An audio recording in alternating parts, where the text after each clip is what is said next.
Jeff, let's talk about leg locks. You've been in the game a long time, and you've been a leg lock fan for a long time, but now it seems like that's what a lot of the guys are focused on, is leg locks. Does it feel, do you like that everybody's doing leg locks now?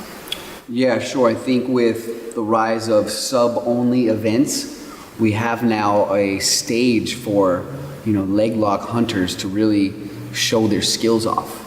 And, they weren't really accepted in a lot of traditional jiu-jitsu tournaments in the last decade.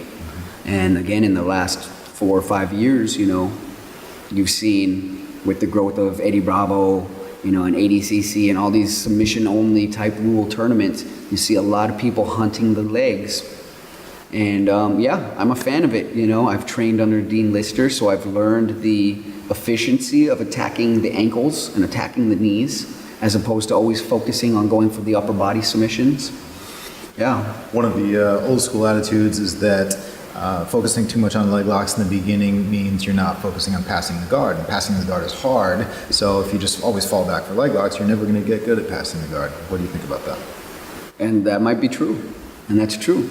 Yeah, you should definitely have a well-rounded game. I think a lot of why I am so successful with leg locks when I go for them in competition is because should they fail, I do have a pretty good foundational jiu-jitsu positional game behind it.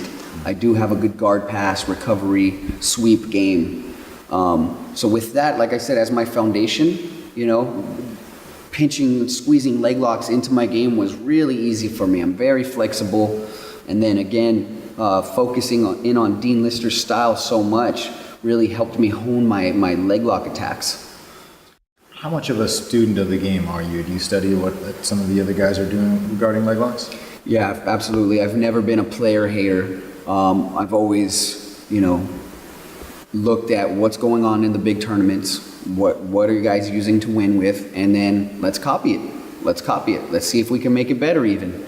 And leg locks, especially right now, the rise of people, I call it 411 hunting. Everybody's hunting that 411 position. You'll also hear it called honey hole in other circles.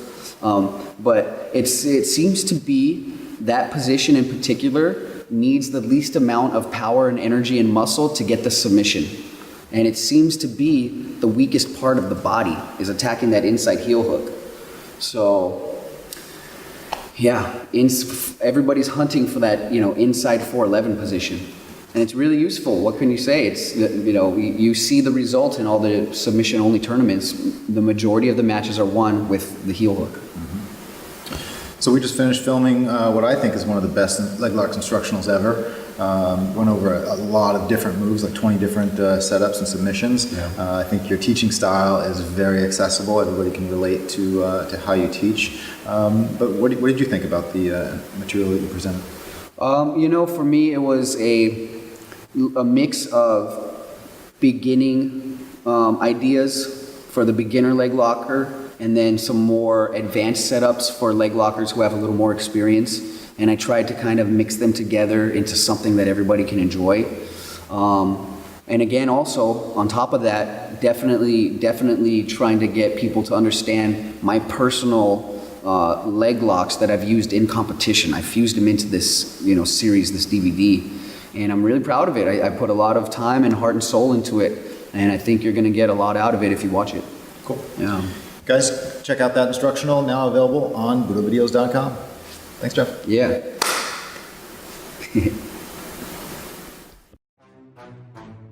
My goal for this DVD is to show you guys leg locks that I've used personally in tournaments and that I've used as an instructor, and leg locks that are tournament tested.